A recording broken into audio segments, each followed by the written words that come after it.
ਕਿਤਾਬ ਜਾਂਬਾਜ਼ ਰਾਖਾ ਅਧਿਆਇ 5ਵਾਂ ਭਿੰਡਰਾਂ ਵਾਲੇ ਖਿਲਾਫ ਇੰਦਰਾ ਗਾਂਧੀ ਦੇ ਸਿਆਸੀ ਦਾਅਪੇਚ। ਲੇਖਕ A.R. ਦਰਸ਼ੀ, ਅਨੁਵਾਦਕ ਪ੍ਰੋਫੈਸਰ ਕੁਲਬੀਰ ਸਿੰਘ, ਆਵਾਜ਼ ਗੁਰਜੰਟ ਸਿੰਘ ਰੂਪੋਵਾਲੀ। ਵਾਹਿਗੁਰੂ ਜੀ ਕਾ ਖਾਲਸਾ, ਵਾਹਿਗੁਰੂ ਜੀ ਕੀ ਫਤਿਹ।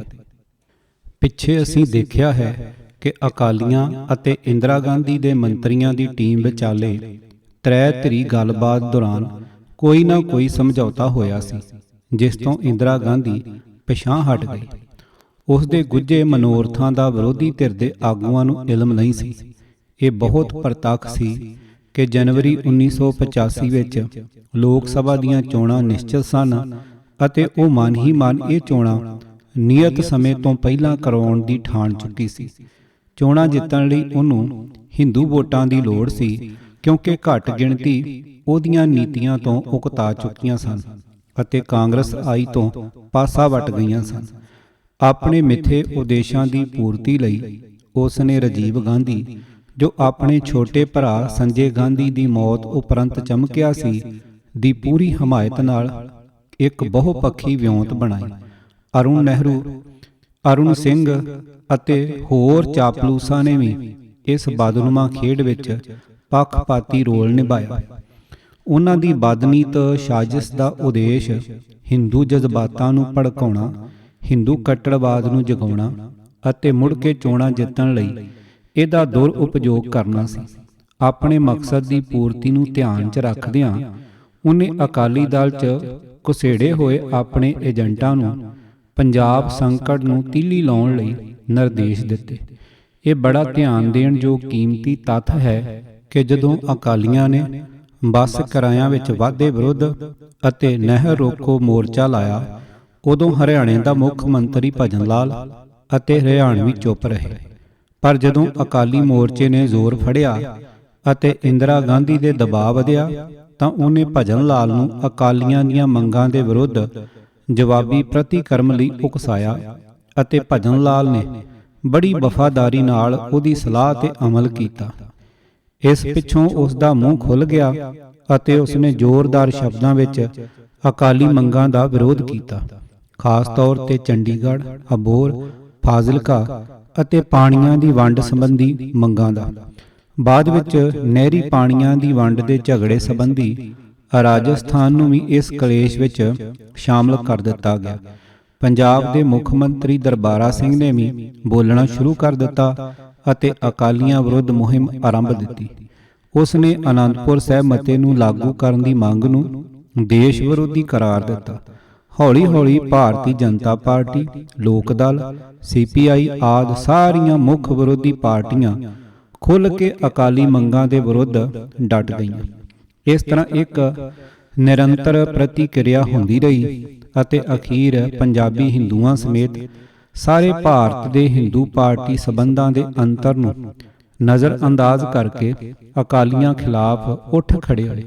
ਇਸ ਅੱਗ ਵਿੱਚ ਇੰਦਰਾ ਗਾਂਧੀ ਬਾਲਣ ਸੁੱਟ ਰਹੀ ਸੀ ਅਤੇ ਉਹਦੇ ਝੋਲੀ ਚੁੱਕ ਅਤੇ ਵਿਰੋਧੀ ਪਾਰਟੀਆਂ ਇਸ ਨੂੰ ਹਵਾ ਝੱਲ ਰਹੀਆਂ ਸਨ।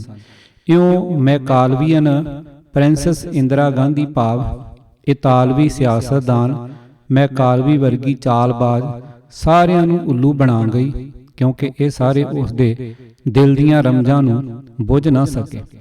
ਮੈਕਾਲਵੀ ਇਟਲੀ ਦਾ ਇੱਕ ਬੇਹੱਦ ਚਲਾਕ ਕੂਟਨੀਤਕ ਸਿਆਸਤਦਾਨ ਹੋਇਆ ਹੈ। ਅਜਿਹਾ ਨਹੀਂ ਸੀ ਕਿ ਕੇਵਲ ਹਿੰਦੂ ਬਹੁਗਿਣਤੀ ਵਾਲੀਆਂ ਰਾਜਸੀ ਪਾਰਟੀਆਂ ਹੀ ਅਕਾਲੀਆਂ ਅਤੇ ਸਿੱਖਾਂ ਦੇ ਵਿਰੁੱਧ ਲਾਮਬੰਦ ਸਨ। ਇੰਦਰਾ ਗਾਂਧੀ ਵੀ ਉਸ ਨੂੰ ਮਿਲਣ ਜਾਣ ਵਾਲੇ ਹਰ ਹਿੰਦੂ ਵਫਦ ਨੂੰ ਅਕਾਲੀਆਂ ਵਿਰੁੱਧ ਪ੍ਰਤੀਕਿਰਿਆ ਲਈ ਉਕਸਾਉਂਦੀ ਅਤੇ ਭੜਕਾਉਂਦੀ ਸੀ। ਇਹ ਵਫਦ ਪੰਜਾਬ ਦੀਆਂ ਘਟਨਾਵਾਂ ਨੂੰ ਤਰੋੜ ਮਰੋੜ ਕੇ ਪੇਸ਼ ਕਰਦੇ ਅਤੇ ਇਹ ਗਲਤ ਬਿਆਨੀ ਕਰਦੇ ਕਿ ਸੰਤ ਭਿੰਡਰਾਂ ਵਾਲੇ ਦੀ ਰਹਿਨੁਮਾਈ ਹੇਠ ਖਾੜਕੂ ਸਿੱਖ ਹਿੰਦੂਆਂ ਤੇ ਜ਼ੁਲਮ ਢਾ ਰਹੇ ਹਨ। ਇਸ ਸੰਬੰਧੀ ਉਸ ਦਾ ਜਵਾਬ ਇੱਕੋ ਹੀ ਹੁੰਦਾ ਸੀ, ਤੁਸੀਂ ਹਰ ਗੱਲ ਨੂੰ ਲੰਮੇ ਪੈ ਕੇ ਕਿਉਂ ਸਵੀਕਾਰ ਕਰ ਰਹੇ ਹੋ? ਤੁਸੀਂ ਪ੍ਰਤੀਕਰਮ ਵਜੋਂ ਜਵਾਬੀ ਕਾਰਵਾਈ ਕਿਉਂ ਨਹੀਂ ਕਰਦੇ? ਇਹ ਉਹਦਾ ਹਿੰਦੂਆਂ ਨੂੰ ਦਿੱਤਾ ਜਾਂਦਾ ਸੰਦੇਸ਼ ਸੀ। ਇਹ ਜਾਣਕਾਰੀ ਮੈਨੂੰ ਇੱਕ ਤੋਂ ਵਧੇਰੇ ਜ਼ਿੰਮੇਵਾਰ ਕਾਂਗਰਸ ਆਈ ਆਗੂਆਂ ਕੋਲੋਂ ਮਿਲੀ, ਜਿਹੜੇ ਇੰਦਰਾ ਗਾਂਧੀ ਨੂੰ ਮਿਲਣ ਜਾਣ ਵਾਲੇ ਵਫਦਾਂ ਦੀ ਅਗਵਾਈ ਕਰਦੇ ਰਹੇ ਸਨ। ਇਨ੍ਹਾਂ ਸਭ ਨੇ ਕੁਝ ਕਾਂਗਰਸੀ ਵਰਕਰਾਂ ਅਤੇ ਸਮਾਜ ਵਿਰੋਧੀ ਤੱਤਾਂ, ਜਿਹੜੇ ਕਿ ਜਾਣੇ ਪਛਾਣੇ ਨਹੀਂ ਸਨ, ਨੂੰ ਹਿੰਦੂਆਂ ਦੀ ਤਿੱਖੀ ਪ੍ਰਤੀਕਿਰਿਆ ਦੀ ਅੱਗ ਨੂੰ ਭੜਕਾਉਣ ਲਈ ਉਤਸ਼ਾਹਿਤ ਕੀਤਾ। ਅਜਿਹੀ ਇੱਕ ਉਦਾਹਰਨ ਪਟਿਆਲਾ ਦੇ ਇੱਕ ਮੁਜਰਮ ਪਵਨ ਕੁਮਾਰ ਸ਼ਰਮਾ ਦੀ ਹੈ, ਜਿਸ ਨੇ ਰਾਤੋਂ ਰਾਤ ਹਿੰਦੂ ਸੁਰੱਖਿਆ ਸਮਿਤੀ ਬਣਾ ਲਈ, ਜਿਸ ਦੀ ਕਾਂਗਰਸ ਨੇ ਪੂਰੀ ਮਦਦ ਕੀਤੀ। ਉਸ ਨੇ ਪਟਿਆਲੇ 'ਚ ਬਹੁਤ ਸ਼ੈਤਾਨੀਆਂ ਕੀਤੀਆਂ। ਇੱਕ ਹੋਰ ਮਿਸਾਲ ਲੁਧਿਆਣਾ ਦੇ ਇੱਕ ਬਦਨਾਮ ਬ੍ਰਾਹਮਣ ਸਮਗਲਰ ਜਗਦੀਸ਼ ਟਾਂਗਰੀ ਦੀ ਹੈ। ਉਸ ਨੇ ਹਿੰਦੂ ਸ਼ਿਵ ਸੈਨਾ ਬਣਾਈ। ਉਸ ਨੂੰ ਵੀ ਕਾਂਗਰਸ ਆਈ ਵੱਲੋਂ ਚੋਰੀ ਛਿਪੇ ਸਮਰਥਨ ਮਿਲਿਆ। ਇੱਕ ਹੋਰ ਅੰਮ੍ਰਿਤਸਰ ਦਾ ਸ਼ਰਾਰਤੀ ਸੁਰਿੰਦਰ ਕੁਮਾਰ ਬਿੱਲਾ ਵੀ ਸੀ, ਜਿਸ ਨੇ ਆਪਣੀ ਵੱਖਰੀ ਸੁਰੱਖਿਆ ਸਮਿਤੀ ਬਣਾ ਲਈ। ਇਹ ਹੁਣ ਤੱਕ ਬੇਨਾਮ ਰਹੇ ਵਿਅਕਤੀ ਅਤੇ ਅਜਿਹੇ ਹੋਰ ਗੁੰਡੇ ਹਿੰਦੂ ਪ੍ਰੈਸ ਅਤੇ ਸਰਕਾਰੀ ਪ੍ਰਚਾਰ ਸਾਧਨਾਂ ਵੱਲੋਂ ਹਿੰਦੂਆਂ ਦੇ ਰਖਵਾਲਿਆਂ ਵਜੋਂ ਪ੍ਰਚਾਰੇ ਅਤੇ ਪੇਸ਼ ਕੀਤੇ ਗਏ। ਕਾਂਗਰਸ ਅਤੇ ਬੀਜੇਪੀ ਦੀ ਰਾਜਸੀ ਅਤੇ ਆਰਥਿਕ ਸਹਾਇਤਾ ਨਾਲ ਇਨ੍ਹਾਂ ਕਾਗਜ਼ੀ ਜਥੇਬੰਦੀਆਂ ਨੇ ਸਿੱਖਾਂ ਦੇ ਖਿਲਾਫ ਨਫ਼ਰਤ ਫੈਲਾਈ ਅਤੇ ਹਿੰਦੂ ਪ੍ਰੈਸ ਨੇ ਇਹਨਾਂ ਨੂੰ ਇੰਨੇ ਭਿਆਨਕ ਪੱਧਰ ਤੇ ਲੋਕ ਪ੍ਰਸਿੱਧ ਕੀਤਾ ਕਿ ਇਹਨਾਂ ਨੇ ਅਕਾਲੀ ਮੰਗਾਂ ਨੂੰ ਦੇਸ਼ ਵਿਰੋਧੀ ਰੰਗਤ ਦੇ ਦਿੱਤੀ। ਇਹ ਕੋਈ ਅਨੋਖੀ ਗੱਲ ਨਹੀਂ ਕਿ ਕਾਂਗਰਸ ਵਿਰੁੱਧ ਸ਼ੁਰੂ ਕੀਤੀ ਹਰ ਮੁਹਿੰਮ ਨੂੰ ਹਿੰਦੂ ਵਿਰੋਧੀ ਕਰਾਰ ਦਿੱਤਾ ਜਾਂਦਾ ਹੈ ਅਤੇ ਇਸ ਲਈ ਹੀ ਦੇਸ਼ ਵਿਰੋਧੀ ਵੀ। ਹਿੰਦੂ ਜਿਹੜੇ ਵੀ ਮੁੱਦੇ ਨੂੰ ਹਿੰਦੂ ਵਿਰੋਧੀ ਮੰਨ ਲੈਣ, ਉਸੇ ਨੂੰ ਹੀ ਦੇਸ਼ ਵਿਰੋਧੀ ਵੀ ਕਹਿੰਦੇ ਹਨ। ਐਵੇਂ ਹੀ ਇਹਨਾਂ ਨੇ ਸਿੱਖਾਂ ਤੇ ਦੇਸ਼ ਵਿਰੋਧੀ ਹੋਣ ਦਾ ਦੋਸ਼ ਲਾਇਆ। ਇਸੇ ਸੰਦੇਸ਼ ਦਾ ਪ੍ਰਚਾਰ ਹੀ ਰਾਜੀਵ ਗਾਂਧੀ ਨੇ ਦਸੰਬਰ 1984 ਦੀਆਂ ਲੋਕ ਸਭਾ ਚੋਣਾਂ ਮੌਕੇ ਕਸ਼ਮੀਰ ਤੋਂ ਕੰਨਿਆ ਕੁਮਾਰੀ ਤੱਕ ਅਤੇ ਪੰਜਾਬ ਤੋਂ ਅਸਾਮ ਤੱਕ ਕੀਤਾ। ਹਮੇਸ਼ਾ ਧਰਮ ਨਿਰਪੱਖਤਾ ਦਾ ਰਾਗ ਅਲਾਪਣ ਵਾਲੀ ਕਾਂਗਰਸ ਦਾ ਇਹ ਅਸਲ ਚਿਹਰਾ ਹੈ। ਹਿੰਦੂ ਪ੍ਰਤੀਕਿਰਿਆ ਦੀ ਪਹਿਲੀ ਉਦਾਹਰਨ ਉਦੋਂ ਕਾਇਮ ਹੋਈ ਜਦੋਂ 1982 ਦੇ ਆਰੰਭ ਵਿੱਚ ਅਕਾਲੀ ਦਲ ਨੇ ਆਪਣੇ ਵਰਕਰਾਂ ਨੂੰ ਸ਼ਾਂਤਮਈ ਮੁਜ਼ਾਹਰੇ ਵਾਸਤੇ ਦਿੱਲੀ ਲਿਜਾਣ ਦਾ ਫੈਸਲਾ ਕੀਤਾ। ਹਰਿਆਣੇ ਦੇ ਮੁੱਖ ਮੰਤਰੀ ਭਜਨ ਲਾਲ ਨੇ ਇੰਦਰਾ ਗਾਂਧੀ ਨੂੰ ਖੁਸ਼ ਕਰਨ ਲਈ ਹੱਦੋਂ ਵੱਧ ਪ੍ਰਤੀਕਰਮ ਜ਼ਾਹਰ ਕੀਤਾ। ਉਸ ਨੇ ਪੁਲਿਸ ਤੇ ਅਰਧ ਸੈਨਿਕ ਬਲਾਂ ਨੂੰ ਹੁਕਮ ਦਿੱਤਾ ਕਿ ਸਿੱਖਾਂ ਨੂੰ ਦਿੱਲੀ ਵੱਲ ਜਾ ਰਹੇ ਵਾਹਨਾਂ ਨੂੰ ਰੋਕ ਲਿਆ ਜਾਵੇ। ਹਰਿਆਣੇ ਵਿੱਚੋਂ ਗੁਜ਼ਰਨ ਵਾਲੀਆਂ ਰੇਲ ਗੱਡੀਆਂ ਰੋਕ ਲਈਆਂ ਗਈਆਂ ਅਤੇ ਸਿੱਖ ਮੁਸਾਫਰਾਂ ਨੂੰ ਘੇਰਿਆ ਗਿਆ। ਦਿੱਲੀ ਜਾ ਰਹੇ ਸਿੱਖਾਂ ਨੂੰ ਰਸਤੇ 'ਚ ਰੋਕ ਕੇ ਬੇਇੱਜ਼ਤ ਕੀਤਾ ਗਿਆ, ਉਹਨਾਂ ਤੇ ਹਮਲਾ ਕੀਤਾ ਗਿਆ ਅਤੇ ਉਹਨਾਂ ਤੇ ਗੋਲੀਆਂ ਤੱਕ ਵੀ ਚਲਾਈਆਂ ਗਈਆਂ। ਇਹ ਬਹੁਤ ਹੈਰਾਨੀਜਨਕ ਹੈ ਕਿ CPI, ਲੋਕ ਦਲ ਅਤੇ BJP ਵਰਗੀਆਂ ਹੋਰਨਾਂ ਪਾਰਟੀਆਂ ਨੂੰ ਕਦੇ ਵੀ ਦਿੱਲੀ ਵਿੱਚ ਮੁਜ਼ਾਹਰੇ ਅਤੇ ਇਕੱਠ ਕਰਨ ਤੋਂ ਨਾ ਰੋਕਿਆ ਗਿਆ। ਕੇਵਲ ਸਿੱਖਾਂ ਨਾਲ ਹੀ ਅਜਿਹੇ ਮਾਮਲਿਆਂ ਵਿੱਚ ਵਿਤਕਰਾ ਕੀਤਾ ਜਾਂਦਾ ਸੀ। ਸਿੱਖਾਂ ਨਾਲ ਜਲਾਲਤ ਭਰੇ ਦੁਰਵਿਹਾਰ ਦਾ ਦੂਜਾ ਦੌਰ ਅਜੇ ਵਾਪਰਨਾ ਸੀ। ਇਹ ਦੌਰ ਨਵੰਬਰ-ਦਸੰਬਰ 1982 'ਚ ਦਿੱਲੀ 'ਚ ਹੋ ਰਹੀਆਂ ਏਸ਼ੀਆਈ ਖੇਡਾਂ ਦੌਰਾਨ ਵਾਪਰਿਆ, ਜਿਸ ਦਾ ਕੁਝ ਜ਼ਿਕਰ ਪਹਿਲਾਂ ਵੀ ਕੀਤਾ ਜਾ ਚੁੱਕਾ ਹੈ। ਇਸ ਵਾਰ ਕਿਸੇ ਵੀ ਸਿੱਖ ਨੂੰ ਉਸ ਦੇ ਰੁਤਬੇ ਦਾ ਖਿਆਲ ਕੀਤੇ ਬਿਨਾਂ ਦਿੱਲੀ ਦੀ ਹਦੂਦ ਵਿੱਚ ਦਾਖਲ ਹੋਣ ਤੋਂ ਰੋਕ ਦਿੱਤਾ ਗਿਆ। ਪੰਜਾਬ ਤੋਂ ਹਰਿਆਣਾ ਰਾਹੀਂ ਦਿੱਲੀ ਨੂੰ ਜਾਣ ਵਾਲੀਆਂ ਸਭ ਸੜਕਾਂ ਨੂੰ ਪੂਰੀ ਤਰ੍ਹਾਂ ਸੀਲ ਕਰ ਦਿੱਤਾ ਗਿਆ ਤਾਂ ਜੋ ਸਿੱਖਾਂ ਦਾ ਦਾਖਲਾ ਰੋਕਿਆ ਜਾ ਸਕੇ। Air chief marshal Arjan Singh, lieutenant general Jagjit Singh Arora ਵਰਗੀਆਂ ਪ੍ਰਮੁੱਖ ਸ਼ਖਸੀਅਤਾਂ ਅਤੇ ਹੋਰ ਕਿੰਨੇ ਹੀ ਪਤਵੰਤਿਆਂ ਨੂੰ ਦਿੱਲੀ ਜਾਂਦਿਆਂ ਰਸਤੇ 'ਚ ਤਵਸਬੀ ਹਿੰਦੂਆਂ ਹੱਥੋਂ ਜ਼ਲੀਲ ਹੋਣਾ ਪਿਆ। ਹਾਈ ਕੋਰਟ ਦੇ ਇੱਕ ਜੱਜ, ਬ੍ਰਿਗੇਡੀਅਰਾਂ ਅਤੇ ਹੋਰ ਉੱਚੇ ਰੁਤਬੇ ਵਾਲੇ ਸਿੱਖਾਂ ਨੂੰ ਨਿਰਾਦਰ ਸਹਿਣਾ ਪਿਆ, ਜਿਨ੍ਹਾਂ 'ਚ ਕਾਂਗਰਸ ਆਈ ਦੀ ਇੱਕ ਨੇਤਾ ਅਮਰਜੀਤ ਕੌਰ MP ਵੀ ਸ਼ਾਮਲ ਸੀ। ਹਾਲਾਂ ਵੀ ਬਹੁਤ ਭੈੜੀ ਬਦਸਲੂਕੀ ਦਾ ਤੀਜਾ ਦੌਰ ਸਿੱਖਾਂ ਦੀ ਉਡੀਕ ਵਿੱਚ ਸੀ। ਇਹ ਭਿਆਨਕ ਦੁਖਾਂਤ ਹਰਿਆਣਾ ਅਤੇ ਕੇਂਦਰ ਸਰਕਾਰ ਵੱਲੋਂ ਚੰਗੀ ਤਰ੍ਹਾਂ ਵਿਉਂਤਿਆ ਗਿਆ ਸੀ ਅਤੇ ਇਹ ਫਰਵਰੀ 1984 ਦੇ ਤੀਜੇ ਹਫ਼ਤੇ ਵਿੱਚ ਵਾਪਰਿਆ। ਇਸ ਬੇਇੱਜ਼ਤੀ ਨੇ ਸਿੱਖ ਮਨਾਂ ਤੇ ਹੋਰ ਸੱਟ ਮਾਰੀ ਅਤੇ ਉਹ ਇਹ ਅਹਿਸਾਸ ਕਰਨ ਲਈ ਮਜਬੂਰ ਹੋ ਗਏ ਕਿ ਉਹ ਵਾਕਿਆ ਹੀ ਦੂਜੇ ਦਰਜੇ ਦੇ ਸ਼ਹਿਰੀ ਹਨ। ਉਹਨਾਂ ਆਪਣੇ ਆਪ ਨੂੰ ਬੇਗਾਨਾ ਮਹਿਸੂਸ ਕੀਤਾ। ਇਸੇ ਕਾਰਨ ਹੀ ਭਿੰਡਰਾਂਵਾਲਾ ਵਾਰ-ਵਾਰ ਇਹ ਐਲਾਨ ਕਰਦਾ ਸੀ ਕਿ ਭਾਰਤ ਵਿੱਚ ਸਿੱਖ ਗੁਲਾਮਾਂ ਦੀ ਤਰ੍ਹਾਂ ਰਹਿ ਰਹੇ ਹਨ। ਇਸੇ ਲਈ ਉਸਨੇ ਸਿੱਖਾਂ ਨੂੰ ਆਪਣੀ ਆਜ਼ਾਦੀ ਲਈ ਲੜਨ ਵਾਸਤੇ ਨਸੀਹਤ ਦਿੱਤੀ। ਸਿੱਖਾਂ ਵੱਲੋਂ ਹੰਢਾਏ ਜਾ ਰਹੇ ਸੰਤਾਪ ਨੂੰ ਦੇਖਦਿਆਂ ਇੰਦਰਾ ਗਾਂਧੀ ਨੇ ਅਕਾਲੀ ਨੇਤਾਵਾਂ ਨੂੰ ਫੇਰ ਗੱਲਬਾਤ ਕਰਨ ਲਈ ਸੱਦਾ ਦੇ ਕੇ ਇੱਕ ਵਾਰ ਫਿਰ ਸਿੱਖਾਂ ਦੀਆਂ ਵਲੂੰਦਰੀਆਂ ਗਈਆਂ ਭਾਵਨਾਵਾਂ ਤੇ ਮਲਮ ਲਾਉਣ ਦਾ ਢੌਂਗ ਕੀਤਾ। ਗੱਲਬਾਤ ਵਿੱਚ ਰਾਜੀਵ ਗਾਂਧੀ ਨੇ ਬੜੀ ਹੈਰਾਨੀ ਪੂਰਵਕ ਸਰਗਰਮ ਭੂਮਿਕਾ ਨਿਭਾਈ। ਇਹ ਗੱਲਬਾਤ ਦਿੱਲੀ ਵਿੱਚ 17 ਅਤੇ 24 ਜਨਵਰੀ 1983 ਨੂੰ ਹੋਈ, ਪਰ ਪਹਿਲਾਂ ਵਾਂਗ ਹੀ ਇਸ ਵਾਰ ਵੀ ਕੋਈ ਸਿੱਟਾ ਨਾ ਨਿਕਲਿਆ। ਇਹਨਾਂ ਦੋ ਗੁਪਤ ਮੀਟਿੰਗਾਂ ਤੋਂ ਛੁੱਟ ਰਾਜੀਵ ਗਾਂਧੀ ਨੇ ਕਦੇ ਵੀ ਕਿਸੇ ਹੋਰ ਗੱਲਬਾਤ 'ਚ ਹਿੱਸਾ ਨਹੀਂ ਸੀ ਲਿਆ। ਇਹ ਬਹੁਤ ਹੈਰਤ ਅੰਗੇਜ਼ ਸੀ। ਸ਼ਾਇਦ ਉਸਨੇ ਇਹ ਮਨ ਬਣਾ ਲਿਆ ਸੀ ਕਿ ਅਕਾਲੀਆਂ ਨਾਲ ਅਗਾਂਹ ਵੀ ਗੱਲਬਾਤ ਕਰਨੀ ਫਜ਼ੂਲ ਹੋਵੇਗੀ।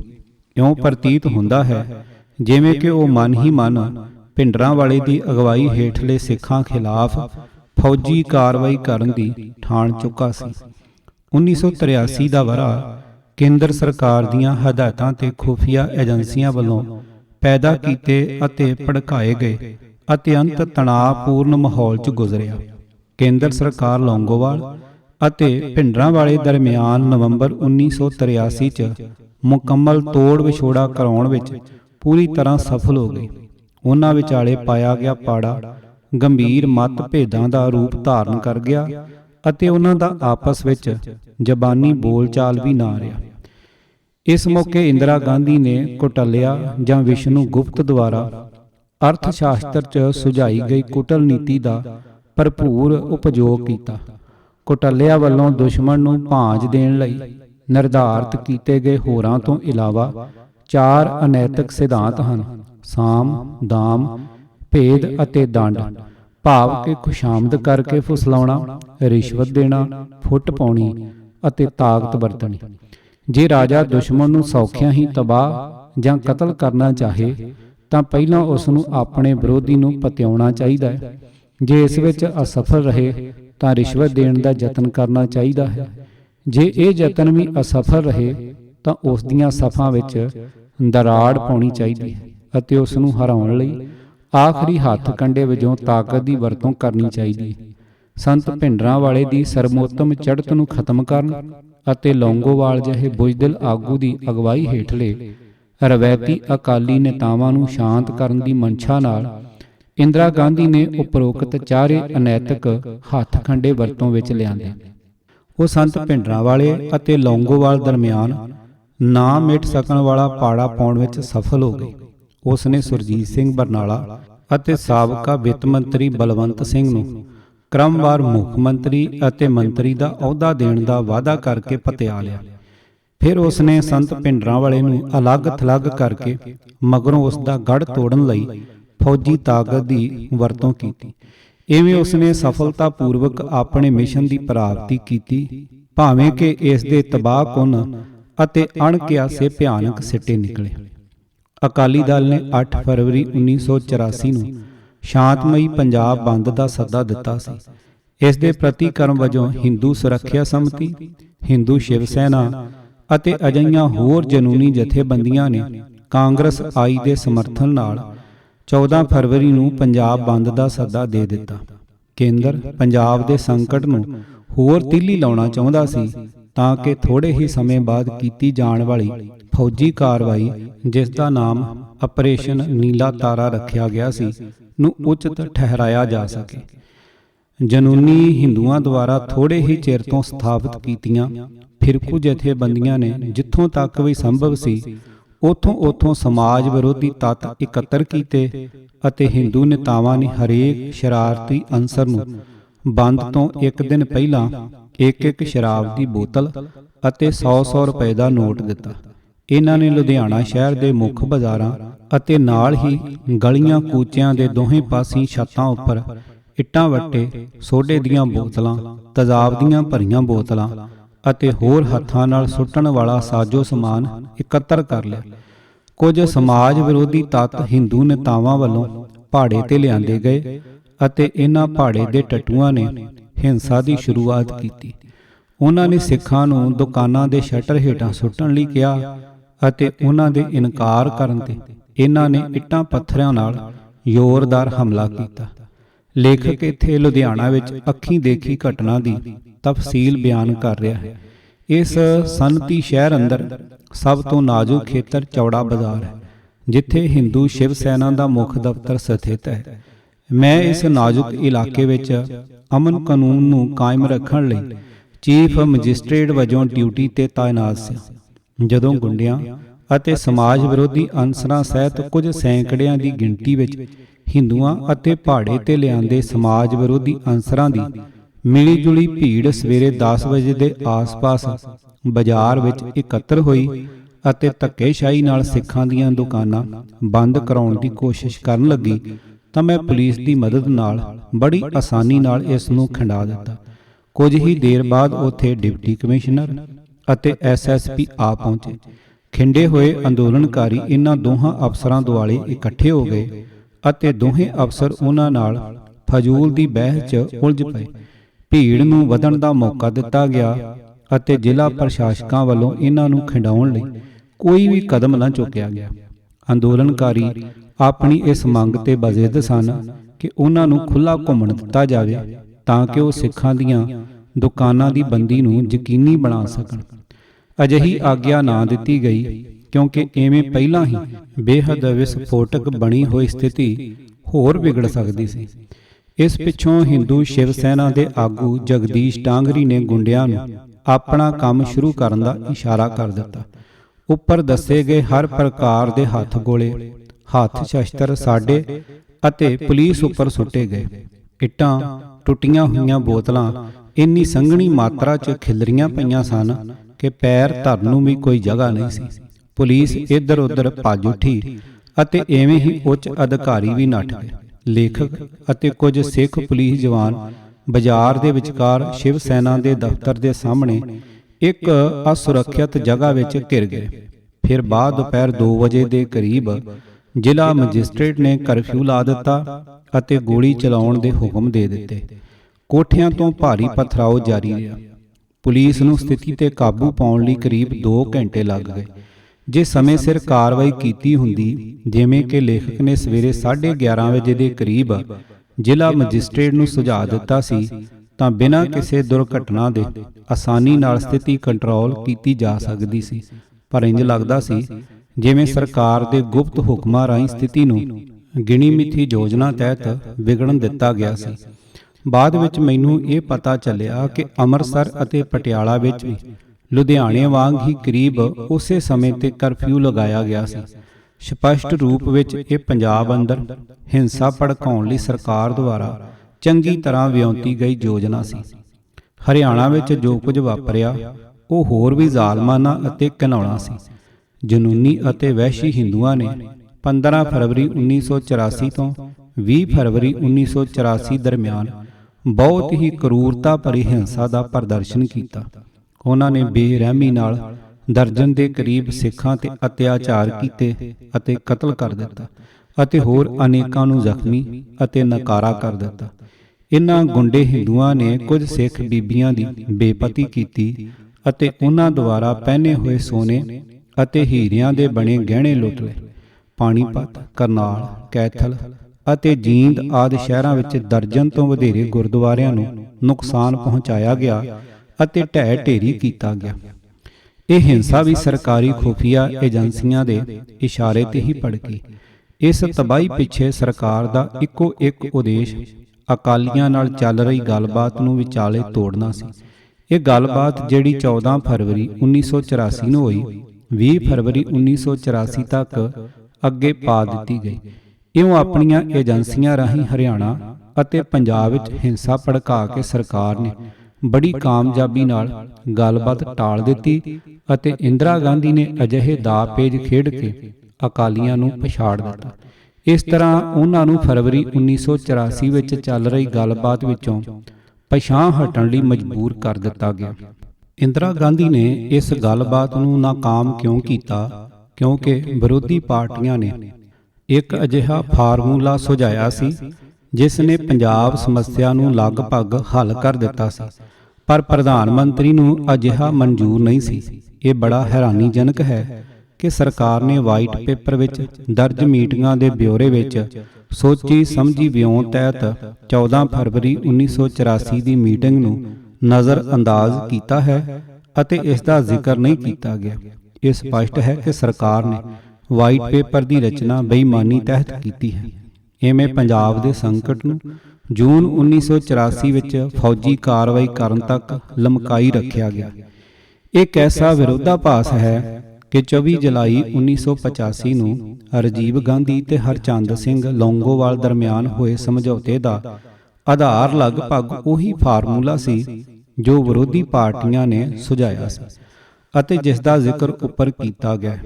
ਹਰਚੰਦ ਸਿੰਘ ਲੌਂਗੋਵਾਲ ਉਦੋਂ ਬਲਵੰਤ ਸਿੰਘ ਅਤੇ ਬਰਨਾਲੇ ਵਰਗੇ ਜਾਲੀ ਅਕਾਲੀਆਂ ਦੇ ਵੱਖ ਹੋਏ ਛੋਟੇ ਜਿਹੇ ਧੜੇ ਦਾ ਪ੍ਰਧਾਨ ਸੀ। ਹਰਿਆਣਾ ਪੁਲਿਸ ਨੇ ਕਾਨੂੰਨ ਵਿਵਸਥਾ ਨੂੰ ਬਹਾਲ ਕਰਨ ਅਤੇ ਸਿੱਖਾਂ ਦੇ ਜਾਨ ਮਾਲ ਦੀ ਰਾਖੀ ਕਰਨ ਦੀ ਬਜਾਏ ਹਿੰਦੂਆਂ ਨੂੰ ਗੁੰਡਾਗਰਦੀ ਅਤੇ ਤਬਾਹੀ ਲਈ ਉਕਸਾਇਆ। ਭਜਨ ਲਾਲ ਮੁੱਖ ਮੰਤਰੀ ਹਰਿਆਣਾ ਨੇ ਇੱਕ ਪੱਤਰਕਾਰ ਵੱਲੋਂ ਇਨ੍ਹਾਂ ਗੈਰ ਮਨੁੱਖੀ ਜੁਰਮਾਂ ਬਾਰੇ ਟਿੱਪਣੀ ਕਰਨ ਲਈ ਕਹਿਣ ਤੇ ਖਚਰਿਆਂ ਵਾਂਗ ਮੁਸਕਰਾ ਛੱਡਿਆ। ਅਨੇਕਾਂ ਹਿੰਦੂ ਅਤੇ ਕਾਂਗਰਸ ਆਈ ਨੇਤਾਵਾਂ ਨੇ ਬੜੀ ਸ਼ੇਖੀ ਨਾਲ ਇਹ ਐਲਾਨ ਕੀਤਾ ਕਿ ਇਹ ਪੰਜਾਬੋਂ ਬਾਹਰਲੇ ਸਿੱਖਾਂ ਨੂੰ ਕੇਵਲ ਇੱਕ ਟ੍ਰੇਲਰ ਹੀ ਦਿਖਾਇਆ ਗਿਆ ਹੈ। ਉਹਨਾਂ ਦੀ ਇਹ ਗੱਲ ਉਦੋਂ ਸਹੀ ਸਾਬਤ ਹੋਈ ਜਦੋਂ ਬਾਅਦ ਵਿੱਚ ਨਵੰਬਰ 1984 ਦੇ ਪਹਿਲੇ ਹਫ਼ਤੇ ਦੌਰਾਨ ਵਾਪਰਿਆ ਘੱਲੂਘਾਰਾ ਸਿੱਖਾਂ ਤੇ ਢਾਏ ਗਏ ਵਹਿਸ਼ੀ ਜ਼ੁਲਮਾਂ ਦੀ ਪੂਰੀ ਲੰਮੀ ਫੀਚਰ ਫਿਲਮ ਸਾਬਤ ਹੋਇਆ।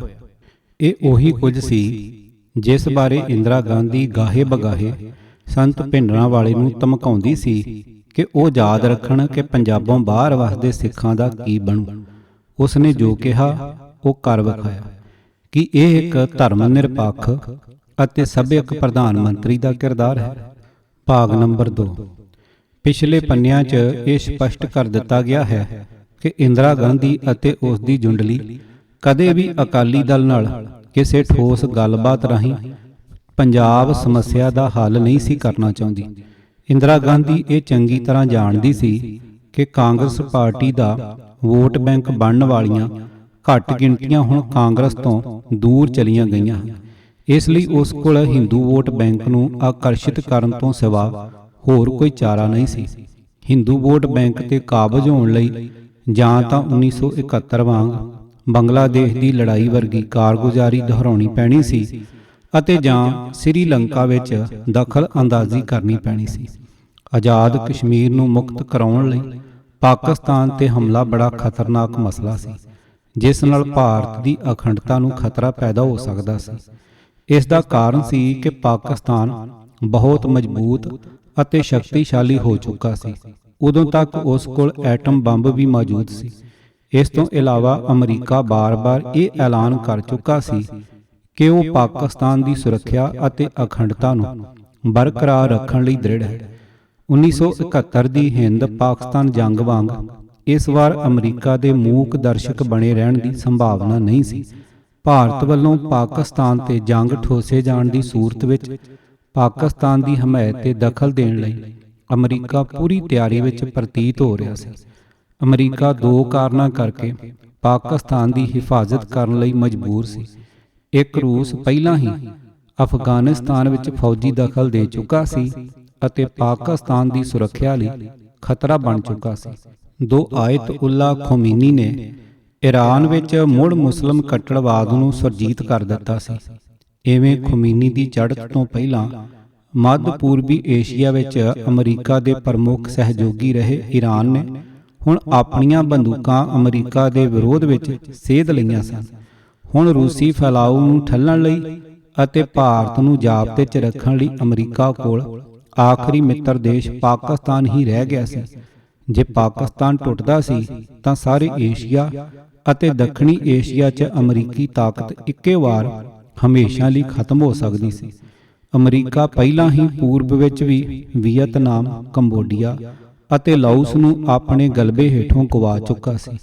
ਇਨ੍ਹਾਂ ਹਾਲਤਾਂ ਦੇ ਮੱਦੇਨਜ਼ਰ ਤਾਕਤ ਦੀ ਵਰਤੋਂ ਨਾਲ ਆਜ਼ਾਦ ਕਸ਼ਮੀਰ ਨੂੰ ਭਾਰਤ ਨਾਲ ਜੋੜਨਾ ਅਤੇ ਬੰਗਲਾਦੇਸ਼ ਜੰਗ ਵਰਗੀ ਕੁਸ਼ਲਤਾ ਦੁਹਰਾਉਣੀ ਇੰਦਰਾ ਗਾਂਧੀ ਲਈ ਸੰਭਵ ਨਹੀਂ ਸੀ। ਸ੍ਰੀਲੰਕਾ ਵਿੱਚ ਦਖਲ ਦੇਣ ਨਾਲ ਹਿੰਦੀ ਬੋਲਦੇ ਖੇਤਰਾਂ ਵਿੱਚ ਹਿੰਦੂ ਵੀ ਪ੍ਰਭਾਵਿਤ ਨਹੀਂ ਸੀ ਹੋ ਸਕਣੇ। ਇਸ ਲਈ ਇੰਦਰਾ ਗਾਂਧੀ ਕੋਲ ਦਰਬਾਰ ਸਾਹਿਬ ਸਮੂਹ ਉੱਤੇ ਹਮਲਾ ਕਰਨ ਦਾ ਰਸਤਾ ਹੀ ਬਚਿਆ ਸੀ। ਇਸ ਕਾਰਵਾਈ ਤੋਂ ਉਸ ਨੂੰ ਉਮੀਦ ਸੀ ਕਿ ਇਹ ਹਿੰਦੂ ਜਜ਼ਬਾਤਾਂ ਨੂੰ ਉਸ ਦੇ ਹੱਕ ਵਿੱਚ ਉਭਾਰੇਗੀ। ਇਸ ਤਜਵੀਜ਼ ਉੱਪਰ ਅਮਲ ਕਰਨਾ ਵੀ ਖਤਰੇ ਤੋਂ ਖਾਲੀ ਨਹੀਂ ਸੀ ਅਤੇ ਇਸ ਦੇ ਗੰਭੀਰ ਸਿੱਟੇ ਨਿਕਲਣੇ ਯਕੀਨੀ ਸਨ। ਪਰ ਉਸਦੇ ਸਲਾਹਕਾਰ, ਜਿਨ੍ਹਾਂ 'ਚ ਉਸਦਾ ਅੜੀਅਲ ਸਪੁੱਤਰ ਰਾਜੀਵ ਗਾਂਧੀ ਅਤੇ ਦਿਓਕਦ ਅਰੁਣ ਨਹਿਰੂ ਸ਼ਾਮਲ ਸਨ, ਫੌਜੀ ਕਾਰਵਾਈ ਦੇ ਜ਼ੋਰਦਾਰ ਸਮਰਥਕ ਸਨ। ਸਮੁੱਚੇ ਹਿੰਦੂਆਂ ਅਤੇ ਦੋਵੇਂ ਕਮਿਊਨਿਸਟ ਪਾਰਟੀਆਂ ਨੇ ਉਸ ਨੂੰ ਦਰਬਾਰ ਸਾਹਿਬ ਸਮੂਹ ਤੇ ਹਮਲੇ ਲਈ ਉਤਸ਼ਾਹਿਤ ਕੀਤਾ। ਫੌਜੀ ਕਾਰਵਾਈ ਨੂੰ ਜਾਇਜ਼ ਠਹਿਰਾਉਣ ਲਈ ਸਾਜ਼ਗਾਰ ਹਾਲਾਤ ਪੈਦਾ ਕਰਨ ਵਾਸਤੇ ਇੰਦਰਾ ਗਾਂਧੀ ਨੇ ਇੱਕ ਬਹੁਤ ਹੀ ਗੁਪਤ ਸੁਪਰ ਇੰਟੈਲੀਜੈਂਸ ਜਥੇਬੰਦੀ ਕਾਇਮ ਕੀਤੀ। ਇਸ ਸੁਪਰ ਇੰਟੈਲੀਜੈਂਸ ਏਜੰਸੀ ਦਾ ਕੋਡ ਨਾਮ ਤੀਜੀ ਏਜੰਸੀ ਦਾ ਥਰਡ ਏਜੰਸੀ ਰੱਖਿਆ ਗਿਆ, ਜਿਸ ਦਾ ਮੁੱਖ ਦਫ਼ਤਰ ਬੀਕਾਨੇਰ ਹਾਊਸ, ਸ਼ਾਹਜਹਾਂ ਰੋਡ, ਨਵੀਂ ਦਿੱਲੀ ਵਿਖੇ ਬਣਾਇਆ ਗਿਆ। ਇਸ ਨੂੰ ਛਲ ਦੇ ਪਰਦੇ ਹੇਠ ਰੱਖਣ ਲਈ ਇਸ ਦੇ ਦਫ਼ਤਰ ਦੇ ਗੇਟ ਤੇ ਕੈਬਨਿਟ ਸਕੱਤਰ ਸੁਰੱਖਿਆ ਦਾ ਬੋਰਡ ਟੰਗ ਦਿੱਤਾ ਗਿਆ। ਵਾਸਤਵ ਵਿੱਚ ਇਸ ਏਜੰਸੀ ਦਾ ਨਾਮ ਰਿਸਰਚ ਐਂਡ ਐਨਾਲਿਸਿਸ ਵਿੰਗ ਆਰਾ ਸੀ। ਤੀਜੀ ਏਜੰਸੀ ਨੂੰ ਇੰਦਰਾ ਗਾਂਧੀ ਦਾ ਮੁੱਖ ਸੁਰੱਖਿਆ ਸਲਾਹਕਾਰ RN ਕਾਓ ਚਲਾ ਰਿਹਾ ਸੀ। ਆਰਾ ਦਾ ਸਾਬਕਾ ਮੁਖੀ NF ਸੰਤੂਕ, ਆਰਾ ਦਾ ਮੌਜੂਦਾ ਮੁਖੀ ਅਤੇ ਪ੍ਰਧਾਨ ਮੰਤਰੀ ਸਕੱਤਰੇਤ ਦਾ ਡਾਇਰੈਕਟਰ R ਸ਼ੰਕਰਨ ਨਾਇਰ ਇਸ ਸੁਪਰ ਇੰਟੈਲੀਜੈਂਸ ਏਜੰਸੀ ਦੇ ਹੋਰ ਮਹੱਤਵਪੂਰਨ ਪ੍ਰਬੰਧਕ ਸਨ। ਇਹ ਬਹੁਤ ਹੈਰਤ ਅੰਗੇਜ਼ ਤੱਥ ਹੈ ਕਿ ਇਹਨਾਂ ਨੇ ਇਜ਼ਰਾਈਲ, ਜਿਸ ਨਾਲ ਭਾਰਤ ਦੇ ਕੋਈ ਸਫਾਰਤੀ ਸਬੰਧ ਵੀ ਨਹੀਂ ਸਨ, ਦੀ ਖੁਫੀਆ ਏਜੰਸੀ ਮਸੂਦ ਤੋਂ ਸਰਗਰਮ ਪੇਸ਼ਾਵਰ ਮਦਦ ਪ੍ਰਾਪਤ ਕੀਤੀ। ਇਸ ਤੀਜੀ ਏਜੰਸੀ ਜਾਂ ਰਾਹ ਉੱਪਰ ਇੰਦਰਾ ਗਾਂਧੀ ਖੁਦ ਨਿਗਰਾਨੀ ਰੱਖ ਰਹੀ ਸੀ। ਇਸ ਗੁਪਤ ਏਜੰਸੀ ਵਿੱਚ ਉਸ ਦਾ ਮੁੱਖ ਸਹਾਇਕ ਰਾਜੀਵ ਗਾਂਧੀ ਸੀ। ਉਹਨਾਂ ਦੇ ਮੁੱਖ ਉਦੇਸ਼ ਸਨ: ਨੰਬਰ 1, ਹਰ ਮਸਲੇ ਤੇ ਅੰਦੋਲਨ ਕਰਨ ਵਾਲੇ ਸਿੱਖਾਂ ਨੂੰ ਸਬਕ ਸਿਖਾਉਣਾ ਅਤੇ ਹਿੰਦੂਆਂ ਨੂੰ ਪਤਿਆ ਕੇ ਉਹਨਾਂ ਨੂੰ ਕਾਂਗਰਸ ਆਈ ਦੇ ਵੋਟ ਬੈਂਕ ਵਿੱਚ ਪਲਟਣਾ। ਨੰਬਰ 2, ਹਿੰਦੂ ਮੂਲਵਾਦ, ਕੱਟੜਵਾਦ ਦੀ ਨੁਮਾਇੰਦਗੀ ਕਰਦੀਆਂ ਜਨਸੰਘ ਅਤੇ ਹੋਰ ਵਿਰੋਧੀ ਪਾਰਟੀਆਂ ਦੀ ਸ਼ਾਖ ਨੂੰ ਨਸ਼ਟ ਕਰਨਾ ਅਤੇ ਹਿੰਦੂਆਂ ਨੂੰ ਇਹ ਯਕੀਨ ਦਿਵਾਉਣਾ ਕਿ ਉਹ ਪਾਰਟੀਆਂ ਉਹਨਾਂ ਹਿੰਦੂਆਂ ਦੇ ਹਿੱਤਾਂ ਦੀ ਰਾਖੀ ਨਹੀਂ ਕਰ ਸਕਦੀਆਂ। ਨੰਬਰ 3, ਇਹ ਸਾਬਤ ਕਰਨਾ ਕਿ ਕਾਂਗਰਸ ਆਈ ਹੀ ਇੱਕੋ ਇੱਕ ਸਿਆਸੀ ਪਾਰਟੀ ਹੈ ਜੋ ਹਿੰਦੂਆਂ ਦੀ ਪ੍ਰਤੀਨਿਧਤਾ ਕਰਦੀ ਹੈ ਅਤੇ ਇੰਦਰਾ ਗਾਂਧੀ ਇਹਨਾਂ ਮੰਤਵਾਂ ਨੂੰ ਪ੍ਰਾਪਤ ਕਰਨ ਵਿੱਚ ਅਸਥਾਈ ਰੂਪ ਵਿੱਚ ਸਫਲ ਵੀ ਹੋਈ, ਭਾਵੇਂ ਕਿ ਬਾਅਦ ਵਿੱਚ ਫੌਜੀ ਕਾਰਵਾਈ ਦੇ ਫਲਸਰੂਪ ਨਿਕਲਣ ਵਾਲੇ ਸਿੱਟੇ ਇਸ ਤੋਂ ਉਲਟ ਸਾਬਤ ਹੋਏ। ਤੀਸਰੀ ਏਜੰਸੀ ਦੇ ਸੰਚਾਲਕਾਂ ਨੇ IB ਅਤੇ ਰਾਜ ਦੇ ਅਫਸਰਾਂ ਨੂੰ ਅਸਲ ਮੰਤਵਾਂ ਦੀ ਜਾਣਕਾਰੀ ਦਿੱਤੇ ਬਿਨਾਂ ਉਹਨਾਂ ਦੀਆਂ ਸੇਵਾਵਾਂ ਦੀ ਭਰਪੂਰ ਵਰਤੋਂ ਕੀਤੀ। GS ਮਿਸ਼ਰਾ ਨੂੰ ਇੰਦਰਾ ਗਾਂਧੀ ਨੇ 1980 ਵਿੱਚ ਗੁੰਮਨਾਮੀ ਤੋਂ ਵਾਪਸ ਲਿਆਂਦਾ ਅਤੇ ਉਸ ਨੂੰ ਗੁਪਤ ਸਰਗਰਮੀਆਂ ਦਾ ਅਨੁਸਰਣ ਅਤੇ ਨਿਰੀਖਣ ਕਰਨ ਲਈ ਪੰਜਾਬ, ਜੰਮੂ ਕਸ਼ਮੀਰ ਅਤੇ ਰਾਜਸਥਾਨ ਦਾ ਇੰਚਾਰਜ ਥਾਪ ਦਿੱਤਾ। ਕਰਨਲ B ਲਾਂਗਰ, ਜਿਹੜਾ ਗੁਪਤ ਹੱਤਿਆਵਾਂ ਦੀਆਂ ਯੋਜਨਾਵਾਂ ਬਣਾਉਣ ਅਤੇ ਸਿਆਸੀ ਹੇਰ-ਫੇਰ ਨਾਲ ਮਾਤ ਦੇਣ ਵਿੱਚ ਮਾਹਰ ਮੰਨਿਆ ਜਾਂਦਾ ਸੀ, ਉਸ ਦਾ ਸਹਾਇਕ ਸੀ। ਇਹ ਐਮਰਜੈਂਸੀ ਦੌਰਾਨ ਇੰਦਰਾ ਗਾਂਧੀ ਦੇ ਇੰਟੈਲੀਜੈਂਸ ਵਿੰਗ ਦੀ ਅਰਾਸੀ ਸ਼ਾਖਾ ਦਾ ਇੰਚਾਰਜ ਰਿਹਾ ਸੀ। ਰਾ ਏਜੰਸੀ ਦਾ HS ਕਿਰਪਲਾਨੀ ਵੀ ਗੁਪਤ ਹੱਤਿਆਵਾਂ ਵਿਉਂਤਣ ਵਿੱਚ ਮਾਹਰ ਸੀ। ਉਸ ਨੂੰ ਪੰਜਾਬ ਦਾ ਇੰਚਾਰਜ ਥਾਪਿਆ ਗਿਆ ਅਤੇ ਪੰਜਾਬ ਵਿੱਚ ਗੁਪਤ ਹੱਤਿਆਵਾਂ ਦੀਆਂ ਯੋਜਨਾਵਾਂ ਬਣਾਉਣ ਦਾ ਕੰਮ ਉਸ ਨੂੰ ਸੌਂਪਿਆ ਗਿਆ। ਉਸ ਨੂੰ ਬੰਦੂਕਧਾਰੀ ਗਿਰੋਹਾਂ ਦਾ ਸੰਚਾਲਕ ਵੀ ਬਣਾਇਆ ਗਿਆ। 1980-81 ਦੌਰਾਨ ਰਾ ਦਾ ਅਸਿਸਟੈਂਟ ਡਾਇਰੈਕਟਰ ਅਰਬਿੰਦਰ ਉਹੀ ਜੋਧਪੁਰ ਤੋਂ ਆਪਣੀਆਂ ਸਰਗਰਮੀਆਂ ਚਲਾਉਂਦਾ ਸੀ ਅਤੇ ਕਿਰਪਲਾਨੀ ਨਾਲ ਤਾਲਮੇਲ ਰੱਖਦਾ ਸੀ। ਰਾ ਦੇ ਅਸਿਸਟੈਂਟ ਡਾਇਰੈਕਟਰ WNB ਰਾਓ ਨੇ ਔਰੀ ਦੀ ਜਗ੍ਹਾ ਚਾਰਜ ਸੰਭਾਲਿਆ ਅਤੇ ਗੁਪਤ ਕਾਰਵਾਈਆਂ ਦਾ ਅਨੁਸਰਣ ਕੀਤਾ।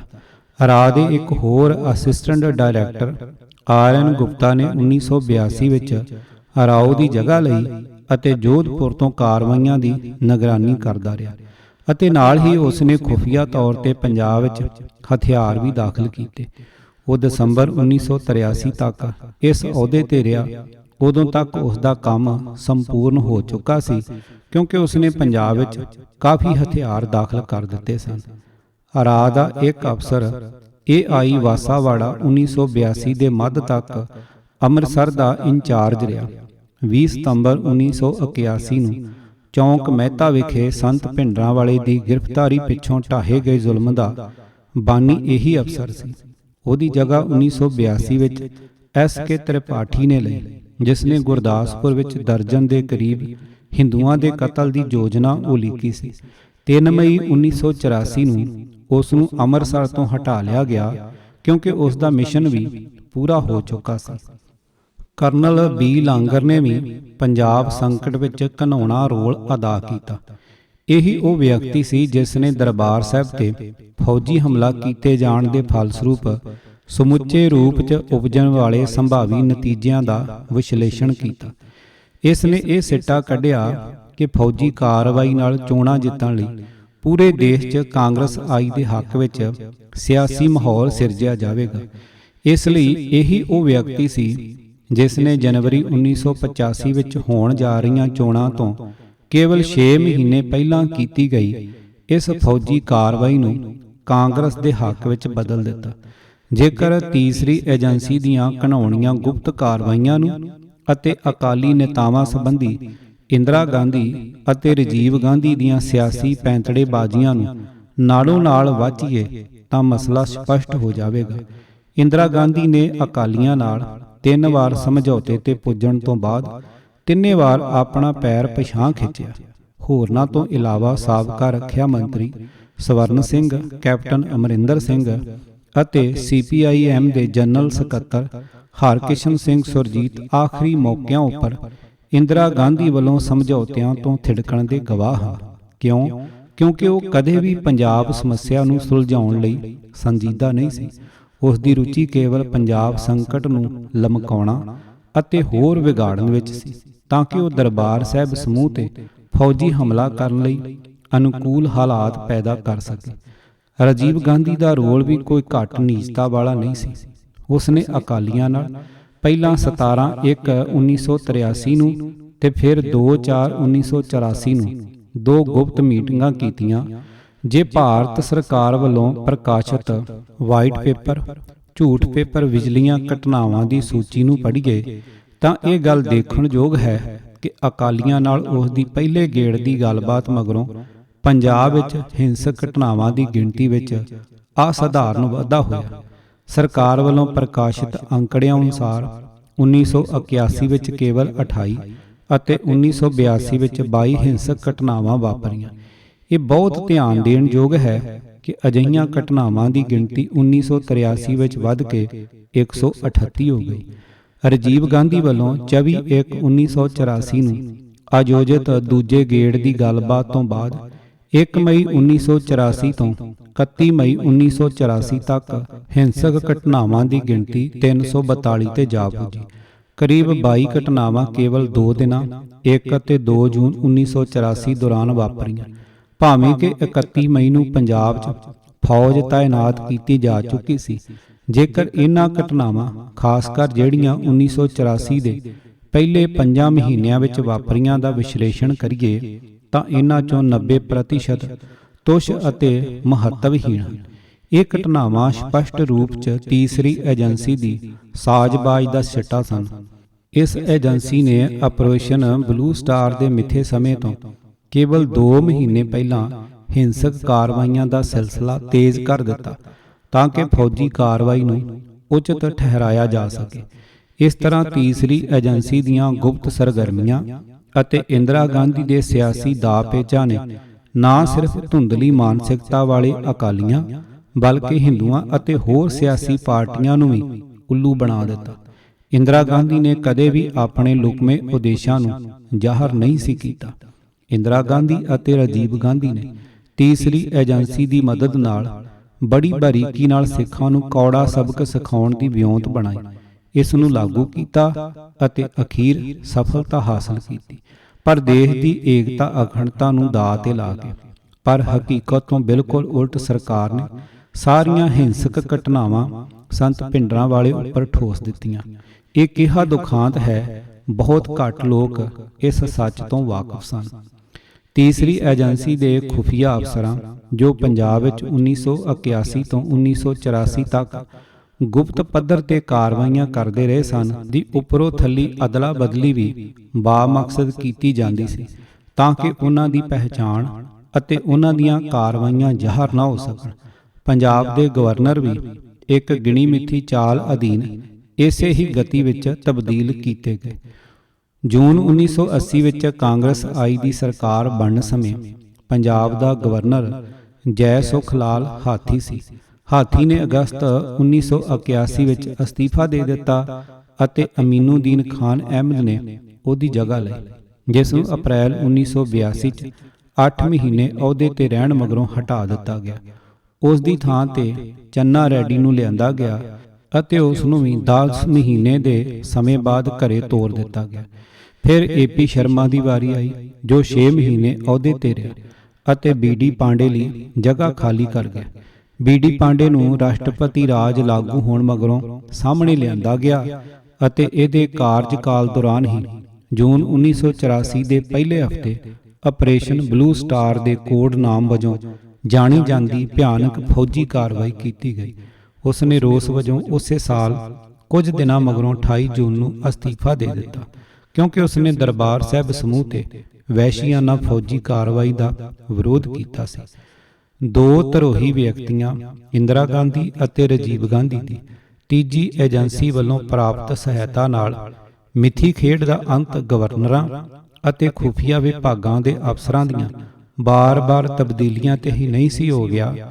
ਪੰਜਾਬ ਪੁਲਿਸ ਦੇ ਮੁਖੀ ਵੀ ਇੱਕ ਤੋਂ ਬਾਅਦ ਦੂਜਾ ਬਦਲੇ ਜਾਂਦੇ ਰਹੇ। ਪੰਜਾਬ ਸੰਕਟ ਦੇ ਦੌਰਾਨ ਹੀ ਲਗਭਗ 4 ਪੁਲਿਸ ਮੁਖੀ ਬੜੀ ਕਾਹਲੀ ਨਾਲ ਲਾਏ ਗਏ ਅਤੇ ਬਦਲੇ ਗਏ।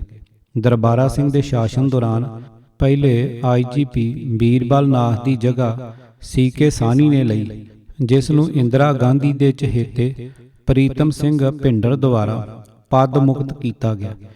ਇਸ ਦੇ ਕਾਰਜਕਾਲ ਦੌਰਾਨ ਹੀ ਆਪਰੇਸ਼ਨ ਬਲੂ ਸਟਾਰ ਸਿਰੇ ਚਾੜਿਆ ਗਿਆ।